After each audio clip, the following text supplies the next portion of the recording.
I'm Max Legaspi. Here are the latest stories.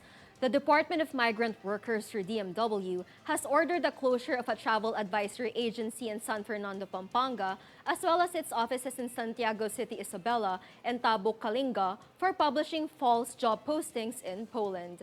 DMW Secretary Susan Ople ordered the closure of Idlomen Travel Consultancy Services. Ople warned the public on transacting with illegal recruiters, advertising jobs in other countries, and urged victims of the agency to work with DMW so that they can be properly assisted by the department in pursuing charges against Idlomen.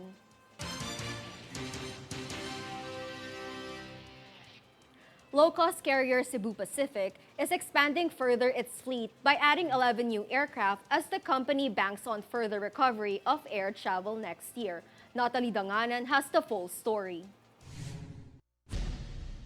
Budget carrier Cebu Pacific is expanding further its fleet by adding 11 new aircraft as the company banks on the further recovery of air travel next year. Cebu Pacific Vice President for Marketing and Customer Experience Candice Iyog said that the airline is close to fully recovering its network to pre-pandemic. Iyog reported that the date Cebu Pacific restored 92% of its pre-pandemic system-wide capacity. She said the company currently flies an average of 355 flights a day, covering 34 domestic and 19 international destinations, which are equivalent to 64,000 seats offered in a day. From January to November, Cebu Pacific has flown 13.3 million passengers as restrictions ease. Cebu Pacific is set to deliver 3 A320neo, 4 A321neo, and 4 A330neo. Meanwhile, the airline earlier announced a plan to modernize its fleet by transitioning to more fuel-efficient NEO aircraft by 2028 as part of its sustainability initiatives. For Golden Nation Network, this is Natalie Danganan. On to another report. The Philippines participates in the international community's drive to provide free and universal access to COVID-19 vaccines and other related vaccine-preventable diseases.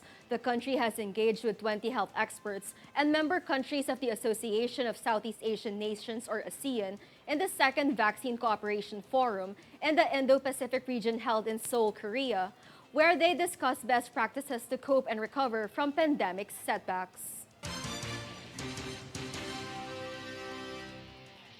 We are your voice for change. We will keep on bringing updates and the latest stories. I'm Max Legaspi. Watch these stories on News Force. Here are today's headlines. Philippines possesses 13.3% nationwide COVID-19 positivity rate and 1,483 new infections. PSA reports a decreased number in unemployed Filipinos. PhilHealth and SSS release contribution hike schedule. President Marcos Jr. says he is confident that Philippines will not be under recession amid surging inflation. Heidelin Diaz won 3 golds at World Weightlifting Championships. Singer Jovit Baldivino dies at 29. Fair and balanced news. Comprehensive reports that will take you to the heart of the action. This is News Force.